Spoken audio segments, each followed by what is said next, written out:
Today's lesson is simplifying fractions. The objectives is to find equivalent fractions, that means fractions that equal each other, or to write fractions in simplest form. That's the smallest numbers that smallest fractions a fraction can become. Vocabulary. Two or more fractions are equivalent fractions if the fractions are the same when in simplest form. 2. A fraction is in simplest form when the numerator and the denominator have no common factors other than 1. So let's try it. Find two fractions equivalent to each fraction. So what I want from this is I need to find equivalent so they equal each other when in simplest form. But to make this easy, when you have teachers grade your paper, do the same numbers over and over again. So the first one, I'm going to make this number 1. I'm going to multiply the main fraction, that's 4/12, and I'm going to take it and multiply it by 2. That's what I want you guys to do, 2 over 2. 2 times over 2 is 1, so that's the reason why we're doing that. So, you would go 4 times 2, which is 8, and 12 times 2, which is 24. That's one equivalent fraction. Now you're going to take this next one, I'm going to do 2. This is my second equivalent. I'm going to take the same fraction they gave you, and this time I want to multiply it by 3. 3 over 3. So 4 times 3 is 12, and 12 times 3 is 36. So if I reduced all of these, I'll show you. What number goes into 8 and 24? Well, 8 does. So that would be 1 third. What number goes into 12 and 36? 12 does. And you would still get 1 third. And if I reduced 4/12, it would be 1 third. So all of them, when they are reduced, are all the same. So that's what they mean by equivalent fractions. That's the reason why I want you to do it times 2 on the first one and times 3 on the second one. So if I did B,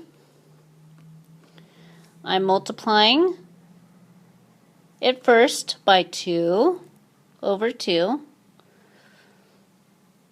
So 5 times 2 is 10. And 15 times 2 is 30. That's the first answer. 2. Again, 5 times 5 over 15. And this time I want you to multiply by 3 over 3. That would be 15 over 45. I'd like you to try C and D by yourself, so put me on pause. Find out the two next equivalent fractions. If it says 3, I'm guessing you're going to do 2 over 2, 3 over 3, and 4 over 4. Just keep going in order how many times they want you to find. So put me on pause, see if your answers will be correct, do your answers, and then push play and see if you're correct. So on C, we get 20 over 24 and 30 over 36 and 28 over 40 for D and 42 over 60 for D. Now, write each fraction in simplest form. Well, if you need to, choose a number that's easiest for you. So if I looked at A, what number can go into both 8 and 12? You can do it this way. I'm going to show you 2 different ways to do it. 8 and 12, well, I know they're both even, so I'm going to divide by 2 on both. So that would be 4, 6. And then, I'm like, 4 and 6, 2 can go into both of them. So that would be 2/3. That's one way you can do it. Or you could take your 8/12 and you figure out the biggest number that you can think of that goes into 8 and 12. Well, 4 goes into both. And so it would be 2/3. It's up to you if you want which one you want to choose. 6, they're both even again. And the biggest number that I could think of goes into both of them is 2. And that would be 3/4. And there's your answer. 9. Well, one's an odd, so it has to be an odd number. So 3 goes into it, does into both, but does 9 go into both? Nope, so it's 3. So divide by 3. So it would be 3/4. 28. One's an even and one's an odd. So it has to be an odd number.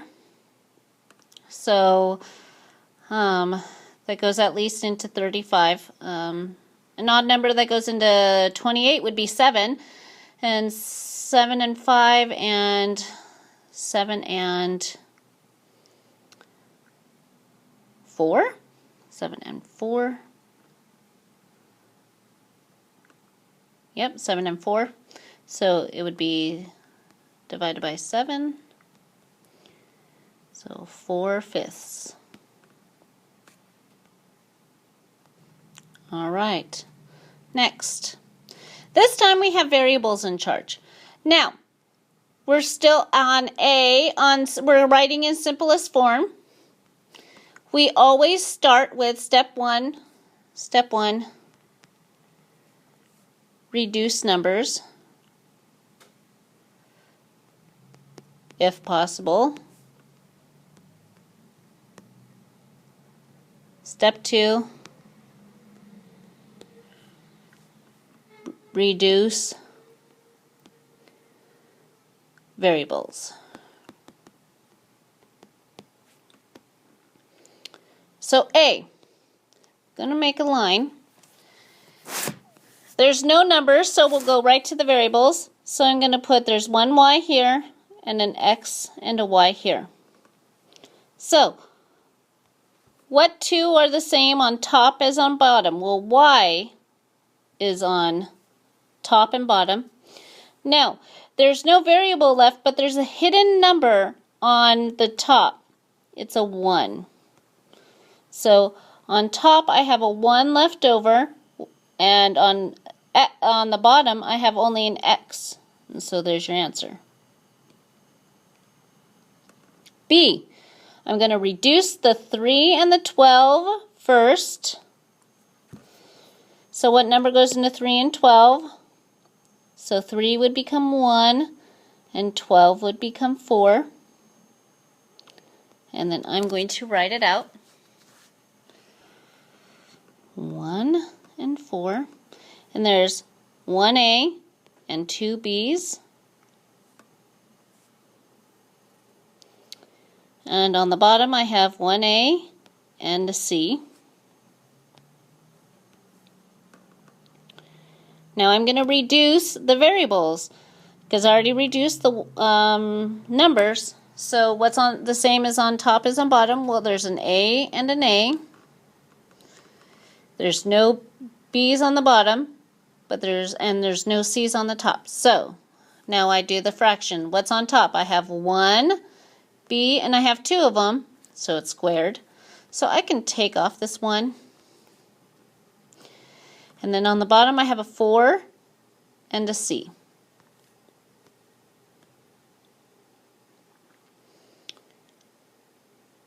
I'm going to do it right from the problem I have right here on C.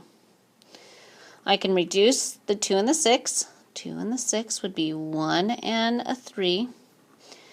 Now I'm going to look at the variables. So there's an m and an m on the top and the bottom, so they both can be crossed off. So what's left over? A 1, which I don't need unless there's nothing else on top, but there's an n, and then there's a 3 on the bottom. I'd like you to try D by yourself and put me on pause and see if you got it correct. When you're finished, push play. Alright, so I just took on D, it's 3x is your answer. I took the x squared and I wrote them out, so as you can see up on the top part here, I wrote out x squared times x in expanded form, and then I reduced the top and the bottom. The top had 3x and the bottom had 1. Well, 1 goes into 3x one time, that's the reason why.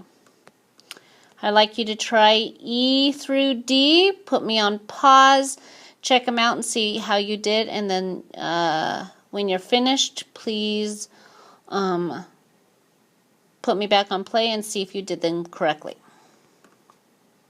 So here are your answers. 1 over AC for E. This is D. It would be 5A. E would be 1 over 3BC squared. And D is x over 3y. Check and see, maybe you wrote it wrong or you got it correct. Just check it out, and if it's not correct, please fix it. That's an F. And fix it, and